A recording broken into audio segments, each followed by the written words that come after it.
I never liked ceremonies. The rows of plastic chairs, the endless speeches, the stiff smiles that didn't reach the eyes. It always felt like everyone was playing a role they had rehearsed too many times. But I went anyway, because that day wasn't about me. It was about Noah, my grandson. He was graduating from the University of Colorado Boulder with a degree in mechanical engineering, the first in our family to earn a college diploma. I should have been beaming with pride. And deep inside I was, but on the outside I wore the same face I always did. Quiet, composed, a little out of place. Lauren, my daughter, gave me a polite kiss on the cheek when I arrived. Quick, mechanical. Then she walked over to sit next to her mother, my ex-wife, Claire. Claire and I had been divorced for 18 years. We hadn't had a real conversation in at least 10. She used to say I was absent, cold, too focused on work, and not enough on family. Maybe she was right. I had my reasons, my shadows, but I never stopped loving my children, never. And when Noah was born, something came back to life in me. He became my second chance, even if no one else saw it that way. I sat alone in the middle rows. Families around me were laughing, hugging, crying. The sun was relentless, reflecting off sunglasses, camera lenses, and the tears in people's eyes. I just watched. Then the ceremony began. Speeches, national anthems, polite clapping. When Noah's name was called, I stood up. I clapped, I even smiled. He looked so confident walking across that stage, holding his diploma with both hands. My chest swelled with pride, and for a moment, I let myself believe I belonged there. That's when Claire turned to me. Her voice was sharp and low, like a blade slipped between the ribs. "He got here in spite of you." I didn't say anything. Not because I didn't have a response, but because I'd heard variations of that line for years. Still, this time it stung, because I knew something she didn't, something no one else knew. Noah was only standing on that stage because of me. From the first semester, I had been quietly paying for his tuition. Every bill, every textbook, every meal plan, covered by a scholarship fund I created under a different name. Claire would have never accepted help from me and Lauren. She had cut me off years ago. So I sent the money anonymously, asking the school to keep my identity confidential. They agreed. It was my way of saying I was still here, that I still cared, that even if I couldn't fix the past, I could help build his future. Noah stepped down from the stage into a crowd of hugs and cameras. His face glowed. And Claire leaned toward me again, louder this time. "He is who he is despite you." I closed my eyes for a moment, breathed deep. I didn't argue. I didn't need to, because I knew something no one else in that crowd did. And before the afternoon was over, they were all going to find out. I didn't expect gratitude, not from Claire, not from Lauren, and certainly not from Noah. I had made peace with being the villain in their story, the emotionally distant father, the ex-husband who chose work over love. That's how they remembered me. And after all these years, maybe I had become the man they believed I was.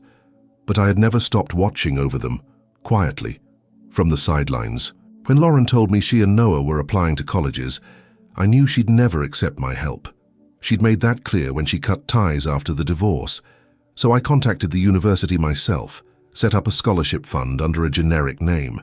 I told them it was for students of potential with limited financial support. But I only ever had one student in mind. I watched from afar as Noah grew.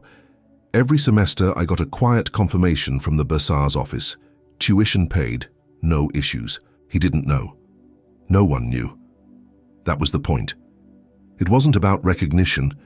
It was about redemption, or something like it. Still, sitting there in the heat, with Claire's words clinging to me like sweat, I wondered if I had been wrong. Maybe they were right to hate me. Maybe anonymous kindness didn't count if no one knew it existed. The dean took the podium again. Tall man, gray suit, voice like an old radio. He cleared his throat and smiled as he addressed the crowd. "Before we close, I want to acknowledge a very special contribution.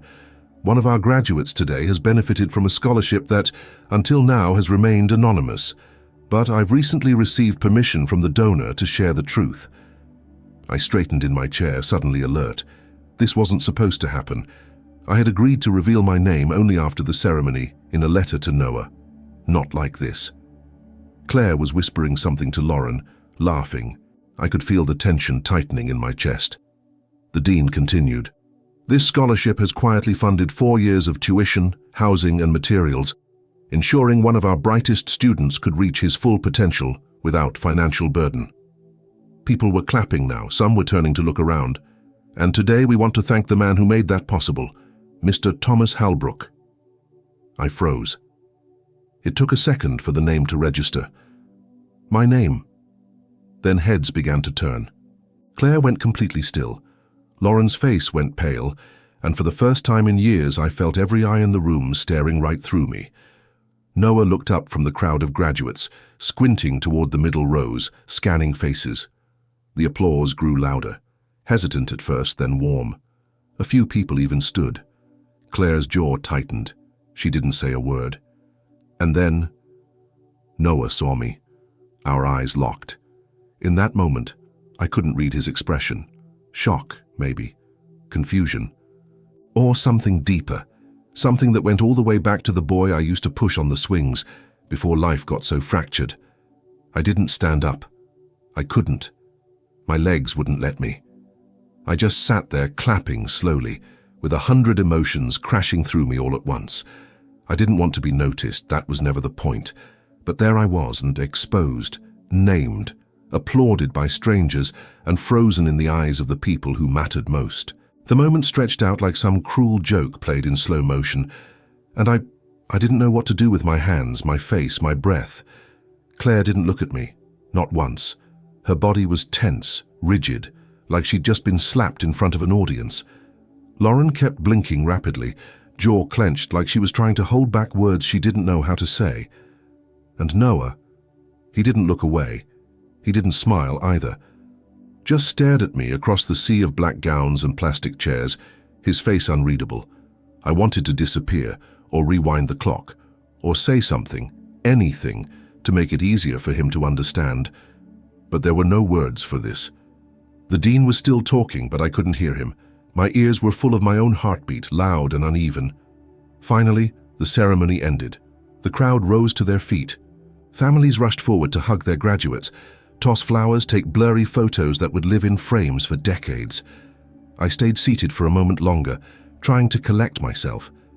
Then I stood up, slowly. My knees protested, but I forced them to cooperate. I didn't know if I should go find Noah, or just leave. Maybe slip out unnoticed before anyone decided to say what they really thought of me. But then I saw him. He was coming toward me. Lauren noticed first. Her hand reached out as if to stop him, but he brushed past her. His black gown flapped behind him like a cape in the wind, his cap slightly crooked. Claire stood frozen, watching him move toward me like she was watching a train head for a wall. And then he stopped, right in front of me. He didn't speak at first. He just looked at me. Not with anger, but with something heavier, something more complicated. "Was it really you?" he finally asked, his voice quiet, not accusing, just searching. I nodded. A pause. "Why didn't you tell me?" I opened my mouth, closed it, opened it again. "I didn't think you'd want it," I said. "Or want it to be from me." His brow furrowed. "You thought I'd reject college because of where the money came from." "No," I said quickly. "No, I didn't want it to be about me. You earned that diploma, Noah.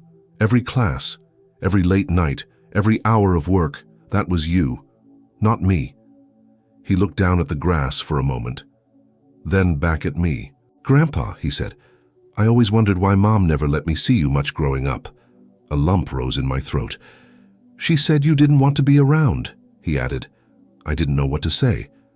Because how do you explain to a boy, now a man, that you did want to be there, but you'd been locked out of the room long before he learned to ask why?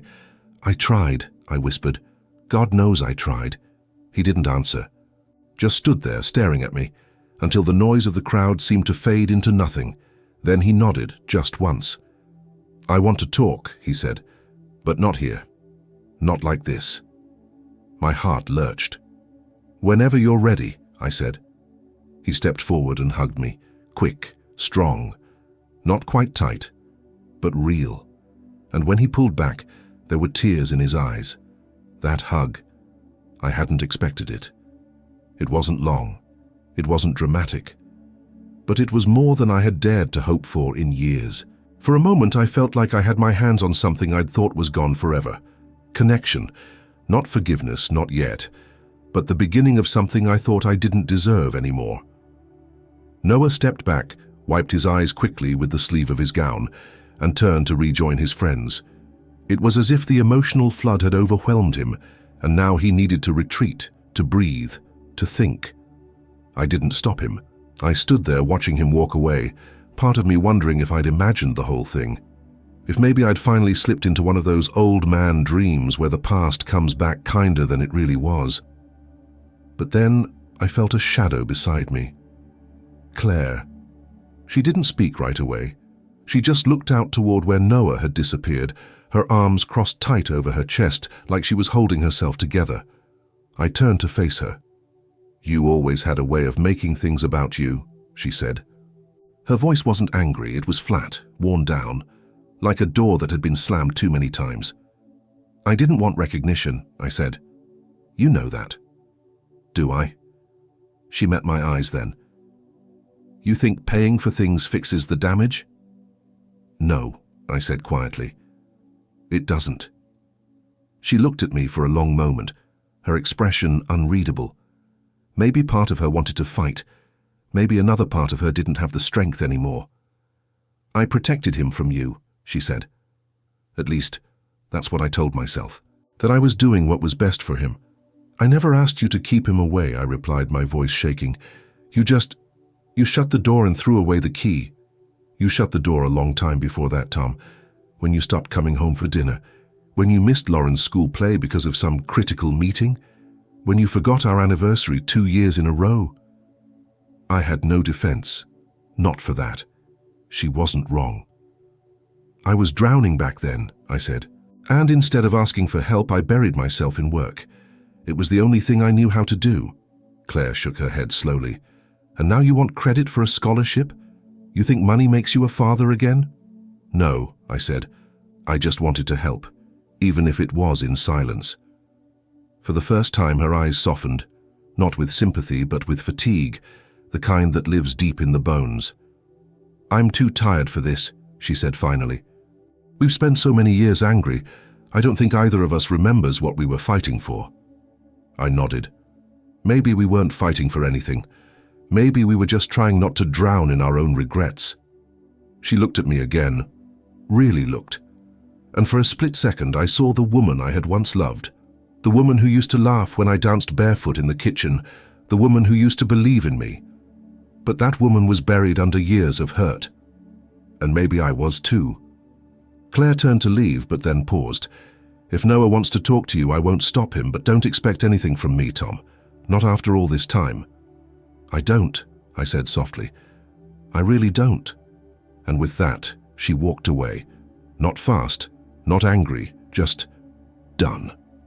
I stood there in the middle of the graduation crowd, feeling like a man who had lived 2 lifetimes, one filled with choices, the other with consequences. And now, maybe, a third one beginning. That evening, after the ceremony, I didn't go home right away. I wandered. Downtown Boulder was alive with celebration. Restaurants were full of graduates and their families. People in gowns and stoles filled the sidewalks, taking pictures under streetlights, laughing in a way only youth can. But I walked past it all, invisible.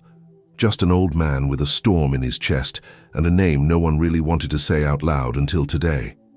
I ended up on a bench near the creek that runs through the city, tucked under cottonwood trees.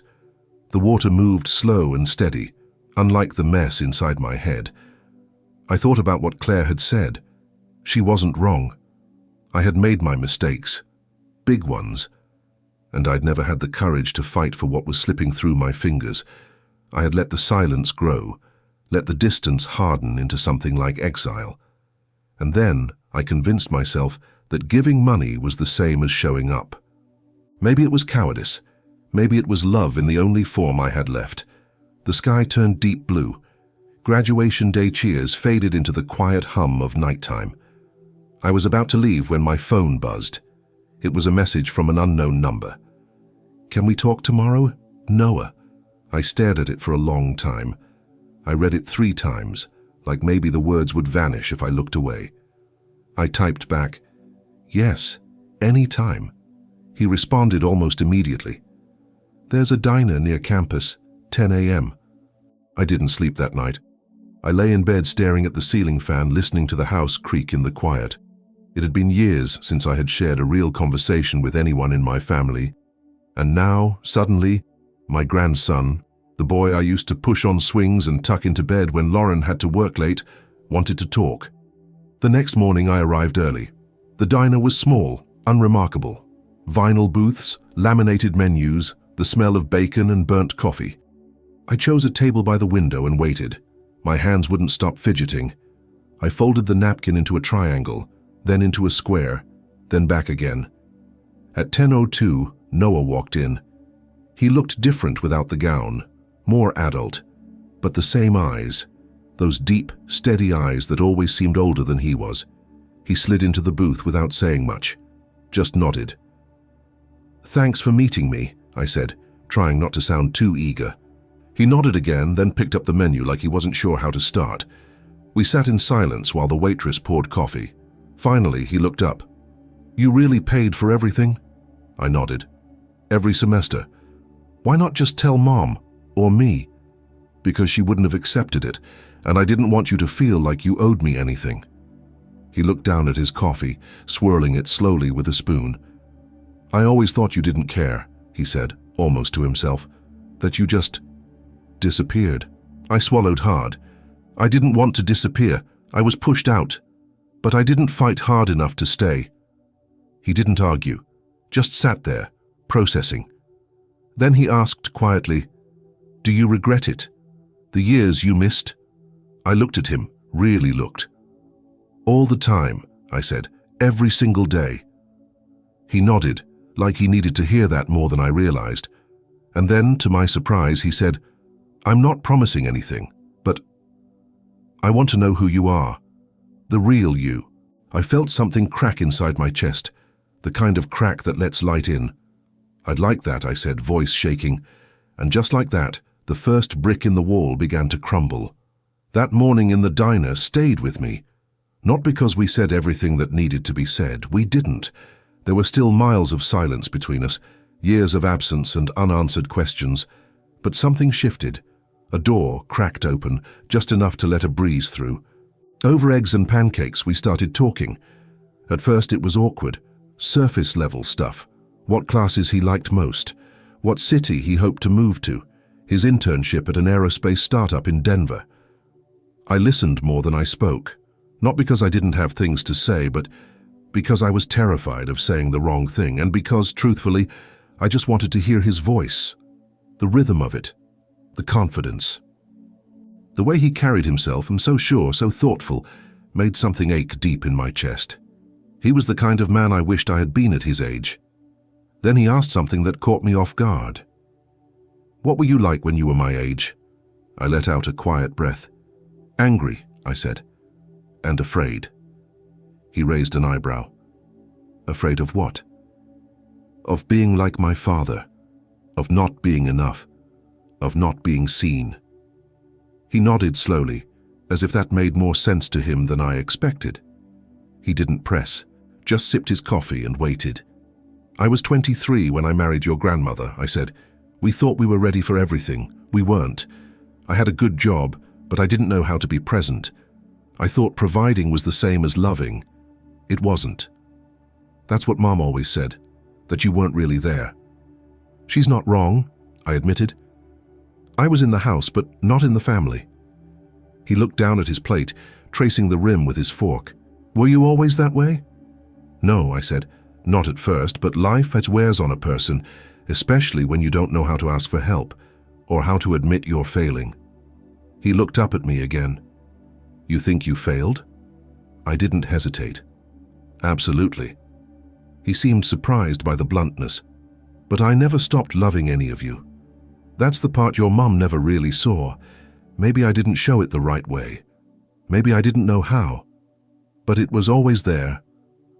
For a moment, there was silence. Then he asked quietly, "Did you ever try to explain that to her?" I shook my head. By the time I realized I needed to, she wasn't listening anymore. And maybe she shouldn't have. Maybe it was too little, too late. He didn't answer, just sat there, thoughtful, eyes distant. We left the diner not long after.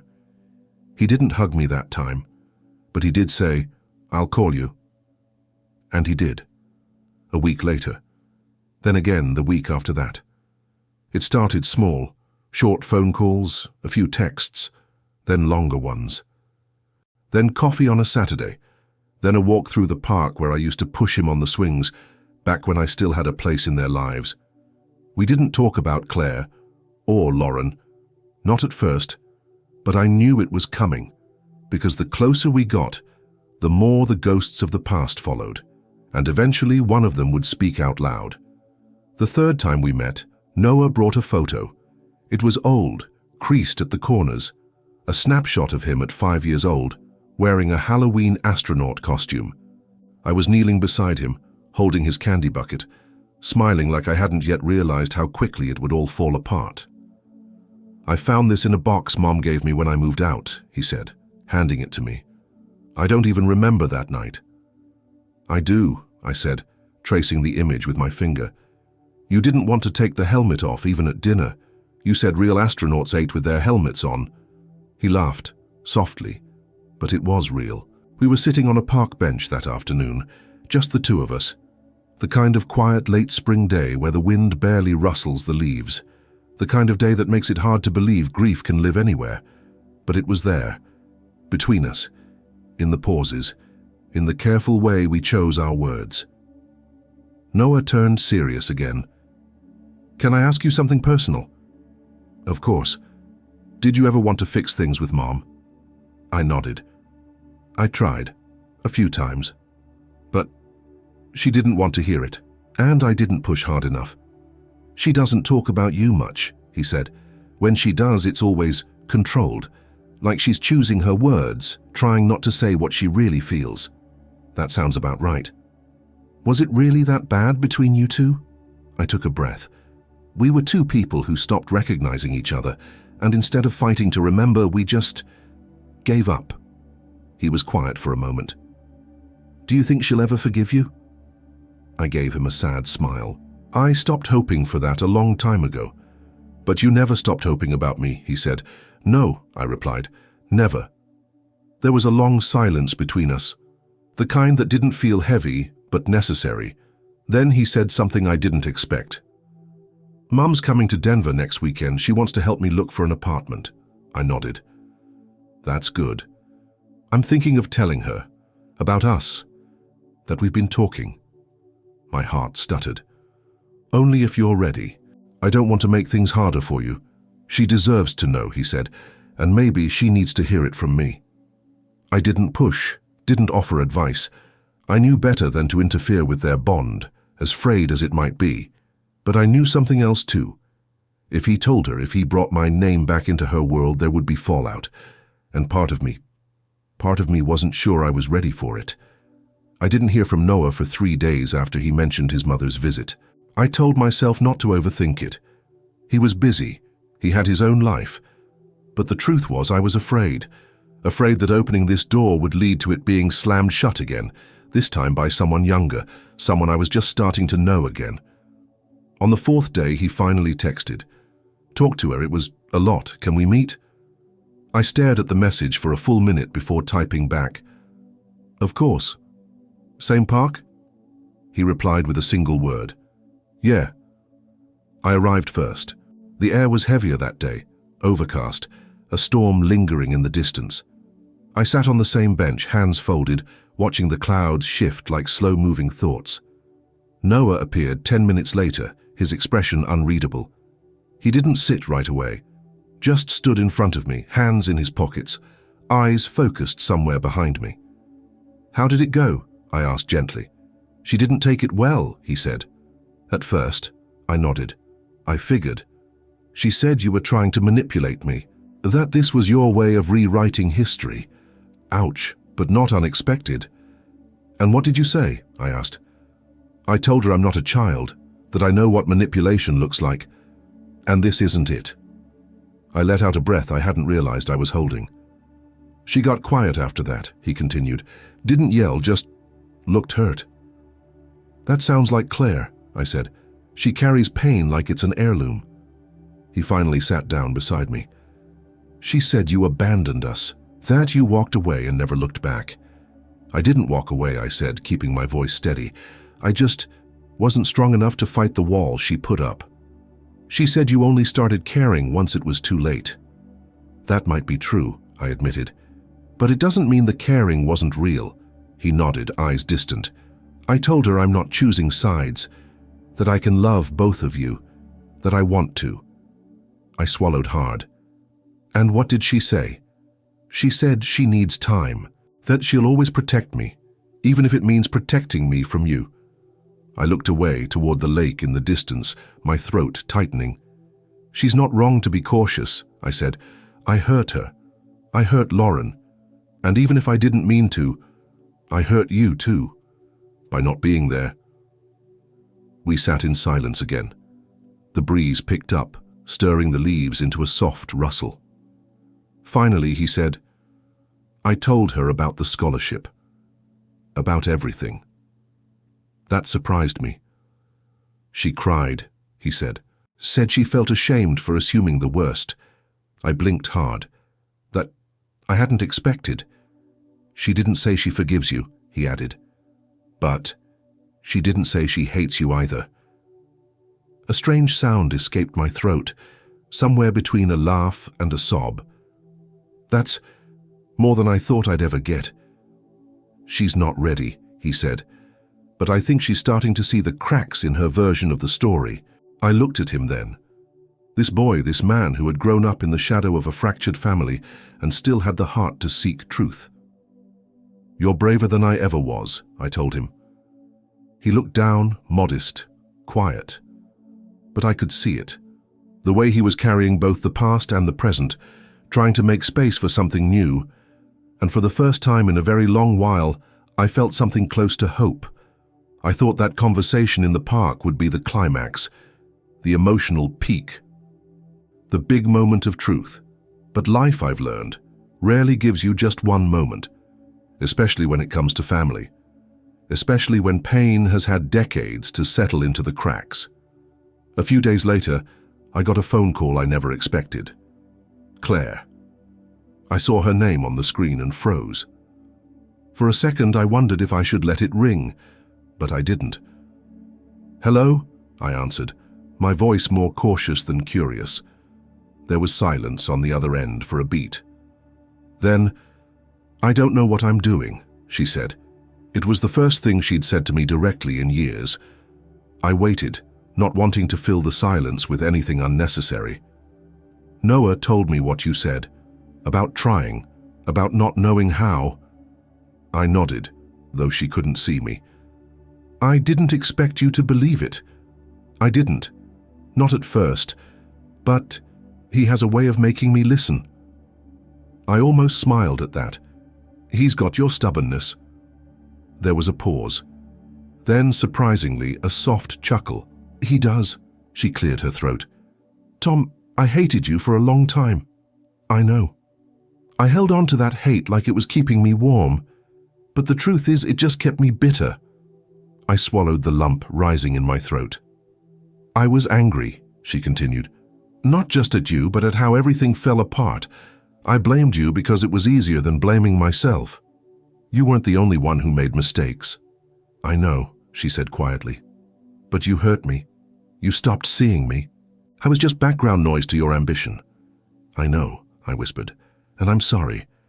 I've been sorry for a long time. Silence again, but this time not cold, just full. I don't know if I can ever fully forgive you, she said. I'm not asking for that. But I think it's time to stop punishing each other. I closed my eyes, let the words settle in my chest like stones in a pond. Claire, I said softly, thank you, just for calling, for saying that. I'm not doing it for you, she said quickly, but not unkindly. I'm doing it for him. He deserves to see that people can change. That time doesn't have to mean distance forever. She was right, and it was more grace than I deserved. Before we hung up, she said one last thing. You gave him a future. I don't have to like how you did it, but I can't deny what it gave him. And then the line went dead. I sat there, staring at the phone, letting that sentence echo in my mind. For the first time in years, Claire and I had shared something other than resentment. We'd shared truth, and that truth was opening doors I had long believed were sealed forever. The next time I saw Noah, he noticed something in my face before I even said a word. You talked to her, didn't you? He asked, setting his coffee down as we sat across from each other at a quiet cafe downtown. I nodded. She called me. He raised his eyebrows, clearly surprised. How did it go? I leaned back in my chair. Better than I deserved, harder than I expected. He smiled slightly. That sounds about right. She told me she doesn't know if she can forgive me, I said, but she's ready to stop punishing me. Noah nodded slowly. That's huge, for her. I know, I said, and I don't take it lightly. He took a long sip from his mug, then looked at me with a seriousness that had become familiar. He didn't rush into emotions. He carried them like glass, careful not to shatter anything too soon. I've been thinking a lot about forgiveness, he said, about what it actually means. I listened. When I was a kid, he continued, I used to think forgiveness meant pretending something didn't hurt, just acting like it never happened. I nodded. That's what most people are taught. But that's not what it is, he said. Forgiveness is knowing it happened, remembering all of it, and still choosing not to carry it like a weapon. His words landed heavy in my chest. You're wise, you know that? I said, half smiling. No, he said. I'm tired. That's different. We both laughed. It was the kind of laugh that held sadness underneath, like the kind you have when you realize healing is possible, but not painless. He looked at me again, more gently this time. Grandpa, I don't know where this goes. Us. You and Mom. All of it. You don't have to, I said. Neither do I. But I do know this, he added. I don't want to carry the weight anymore, the blame, the silence, the guessing. I want to understand my family, not just the version I was told. I want that too, I said quietly. More than anything. Noah reached into his backpack and pulled out a small notebook. I started writing about all this, he said. Journaling, I guess. I thought maybe one day I'd show you. I didn't reach for it. I didn't ask to read it. That's yours, I said. You share it if and when you want. He nodded. I think I will, just not yet. There was something beautiful in that restraint, in the way he was choosing to walk slowly through this, not rush into anything, not pretend it was simple, because it wasn't. Forgiveness was messy, family even more so. But as we sat there, sipping our coffees in silence, I realized something. This, right here, was the work of forgiveness. Not a grand gesture, not a tearful reunion, just two people showing up, choosing presence over pride. And for the first time, I didn't feel like a ghost in my grandson's life. I felt real. A week later, I was invited to dinner, not by Noah, by Lauren. The message came in as I was finishing a crossword puzzle in the kitchen. Simple, almost cold in its formality. Noah said you two have been talking. He told me everything. Would you like to come over for dinner this Friday? I stared at the screen, unsure if I should reread it or just fall out of my chair. Lauren, my daughter, who hadn't spoken to me in nearly a decade unless it involved brief, polite updates about Noah. She had kept me at a distance so long, I stopped reaching, convinced the door had rusted shut, and now she was opening it. I replied with one word. Yes. Friday came too fast. I spent an hour choosing a shirt, unsure of what message the color of fabric might send after years of silence. I ended up with something plain, safe, something that didn't try too hard, but said, I'm here. I still care. Her house was smaller than I remembered, cozy. The lights were warm through the windows and I could hear the faint clinking of plates inside as I stood at the door. I knocked. It opened faster than I expected. Lauren stood there, arms folded. Her face was blank, not angry, not warm, just unreadable. "Hi," I said. "Come in," she replied, stepping aside. Inside, the table was already set, a roast in the oven, vegetables steaming on the stove. Everything smelled like something out of my memories. Sundays before things went wrong. Noah was already there, helping set the plates. He gave me a small nod, reassuring but quiet. This wasn't his moment. This was between me and the woman I had once rocked to sleep in my arms, long before she had learned how to keep her heart locked tight. Dinner was awkward. We talked about weather, her job, Noah's move to Denver, the food. The silence between bites was loud, but no one tried to fill it with empty words. After we finished eating, Lauren poured herself a glass of wine, sat across from me, and looked me dead in the eye. "Why now?" she asked. I set my fork down. "Because Noah let me." "That's not what I mean." I took a breath. "Because I couldn't stay a ghost anymore. Because even if you never spoke to me again, I needed to at least try. Not for redemption, just for truth." She tilted her head. "So you think truth fixes things?" "No," I said honestly, "but it stops the rot from growing in silence."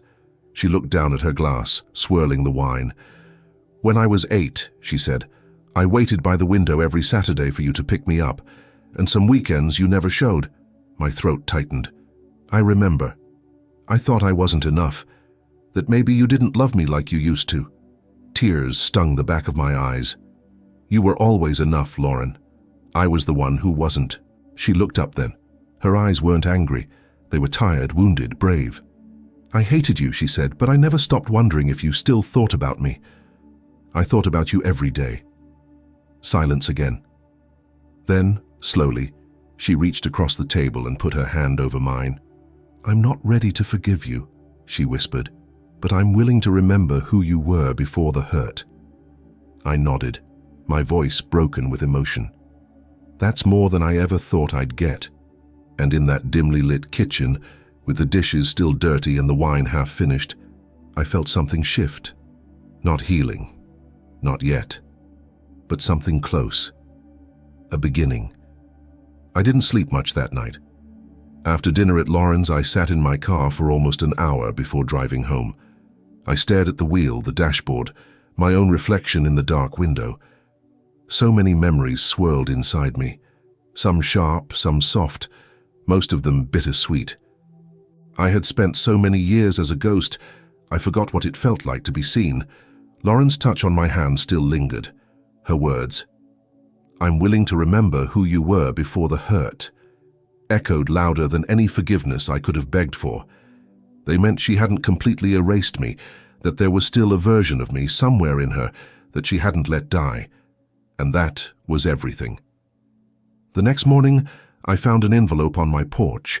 No return address, just my name, carefully written. Inside was a letter, from Claire. "Tom, Noah told me about the dinner. I won't pretend it didn't stir things up. I'm not used to this, all of us looking backward instead of pretending the past doesn't exist. But I've been thinking. A lot. You were never a monster. That's the story I told myself to keep things simple. But the truth was always more complicated. You were a broken man trying to hold a family together with pieces of yourself you didn't know how to repair. I held on to the pain because it gave me something solid. But Noah, he's teaching me something. That we don't have to stay in the past to honor it. We just have to be honest. I'm not offering closure or absolution. I'm offering room. Room to let the dust settle. Do with it what you will. Claire. I sat down in the kitchen, the letter trembling in my hands. Room. Not forgiveness, not reconciliation, but space. And somehow, that meant more than either of those words. It meant she was letting go, not of the hurt but of the hatred, and that was enough, more than enough. Later that day, I called Noah, told him I received the letter. "I didn't know she'd send it," he said. "She didn't tell me." I'm glad she did, I replied. I don't need anything more than that. He paused. You sure? I'm sure. It's more than I ever expected. Then, he said, maybe it's time you write something too. I blinked. Write. To me. About you. About the parts I don't know. You've been showing up. Now let me really understand you. His voice was steady, kind, open, and suddenly I realized all these years I thought I was writing checks to buy back time. But the truth is, what Noah wanted most wasn't money. It was story, history, me. So that night, for the first time in years, I sat down with a pen and paper and began writing not from guilt, but from memory. Not because I had to, but because I wanted to be known. I wrote for hours. I didn't know where to begin at first. How do you condense a lifetime of missteps, small victories, and quiet regrets into something that doesn't sound like an apology in disguise? But eventually, the words began to find their shape. I wrote about my childhood, about growing up in Ohio with a father who never said, "I'm proud of you," only "try harder." I wrote about meeting Claire, how she made me laugh when I'd forgotten how she saw in me something I hadn't earned yet. Kindness. I wrote about Lauren's birth, how scared I was to hold her for the first time, how I stayed up that whole first night just watching her breathe. I wrote about missing the play she was in when she was 9, and how I lied about the reason, said it was a client meeting when the truth was I sat frozen in the parking lot, too ashamed to walk in late. I wrote about the affair, brief, stupid, and a mistake I never stopped paying for. I didn't excuse it. I didn't soften it. I wrote it plain because Noah deserved the truth, not the cleaned-up version. I wrote about the day Claire asked for the divorce, the way she didn't cry, the way I didn't beg, the silence afterward that lasted not just days or weeks, but years. I told him how empty the house felt without laughter in the halls, how I used to open photo albums like they were maps to places I couldn't return to. And then I wrote about him, Noah, about the first time I held him. How he wrapped his tiny hand around my finger and didn't let go. How I told myself, don't screw this one up. How I already knew deep down I probably would. I told him about the scholarship, about every payment I sent, the day I called the university and asked if I could do it anonymously, the letters I never mailed, the birthdays I never showed up for, not because I didn't care, but because I didn't know if I was still allowed to. By the time I was done, it was morning. I sealed the letter in an envelope. No title, no date, just his name. I handed it to him in person the next time we met. No explanation, just, "Read it when you're ready." He took it with both hands, carefully, like it was something fragile. "I will," he said. "I promise." We didn't talk much that day, just sat by the lake, watching the water ripple with the wind, the way families do sometimes, not needing words, just presence. And I realized something. Forgiveness doesn't always come wrapped in declarations or grand gestures. Sometimes it comes in silence, in sitting together after all the wreckage and still finding something worth salvaging. 3 days passed before I heard from him again. I tried not to expect anything. I reminded myself the letter wasn't a transaction. It wasn't written to earn his forgiveness or sympathy. It was written to tell the truth, finally, after all these years of hiding behind polite nods and quiet shame. Still, when the phone buzzed that evening and I saw Noah's name, my hands trembled as I answered. "Hey," I said, voice thin. "I finished the letter," he said. I held my breath, waiting. "I had to stop halfway through," he continued, "because it hurt. But then I kept going because I wanted to know all of it, not just the clean parts." I swallowed hard. I didn't know if I should send it. "You should have," he said, "and I'm glad you did." There was a long pause. He let the silence stretch without rushing it. When he spoke again, his voice was softer, more raw. "I used to think love meant never letting anyone see the broken stuff, but now I'm starting to think real love is what happens after someone sees it and stays anyway." I felt my eyes fill. "I stayed," he said, "after reading it all, after knowing who you were and what you carried. I stayed." I couldn't speak. "I don't know what to call what we have," he added. "It's not a clean slate. But maybe it's a new chapter. That's all I ever wanted, I said. Not to erase anything and just to begin again with honesty. He took a breath. I showed the letter to Mom. That startled me. You did? She didn't read all of it. Not yet. But she held it. She didn't throw it away. I didn't know how to respond to that. The image of Claire holding that envelope, the past crumpled in her hands, not discarded, made something shift inside me. I think, he said, she's beginning to see you not as a villain, but as a man. I never needed to be anything more than that, I said. Another pause. Then, Grandpa, would you come with me to Denver when I move? I froze. To help set things up. See the place, maybe stay a few nights. It was small, just a few days, but it was a lifetime in meaning. I'd be honored, I said, and I meant it. Because that was the moment I knew, truly knew, that the gap between us wasn't just shrinking. It was being filled, not perfectly, not all at once, but with something honest and something real. The day of the move arrived with more light than I expected.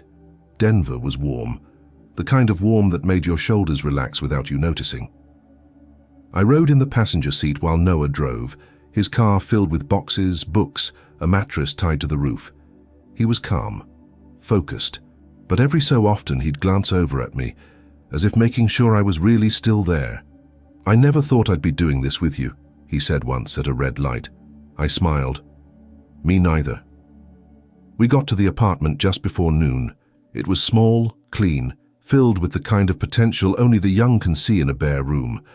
I helped carry boxes, set up the bed, even hung a few pictures on the wall, photos of him and friends, one of Lauren and him on the beach. None of me. Not yet. But that was okay. He didn't need reminders of who I had been. He needed room for who I was becoming. That night, after everything was unpacked and the pizza box lay empty on the counter, we sat on the balcony with 2 mugs of tea, the city lights flickering like a quiet heartbeat. You know, he said, I think part of me needed to know that people can come back. I looked at him. People can, if they're willing to carry what they broke. He nodded. You carried it alone for a long time. I thought I had to. You don't, he said. Not anymore. The wind was soft that night, a hum in the background of something that felt like peace. Later, as I lay on the old pull-out couch in the living room, I thought about all that had passed. Claire, Lauren, the years that had hollowed us out. And then I thought about the letter, the park bench, the diner, the silence. I thought about how sometimes forgiveness doesn't knock on the door. It shows up slowly, in conversation, in stillness, in helping your grandson put a couch together with missing screws and mismatched tools. It shows up in showing up. The next morning, Noah hugged me before I left. Not quick, not out of politeness, but real, full. And I didn't cry until I got into the car and pulled away. Not because of the years I lost, but because of the future I still had.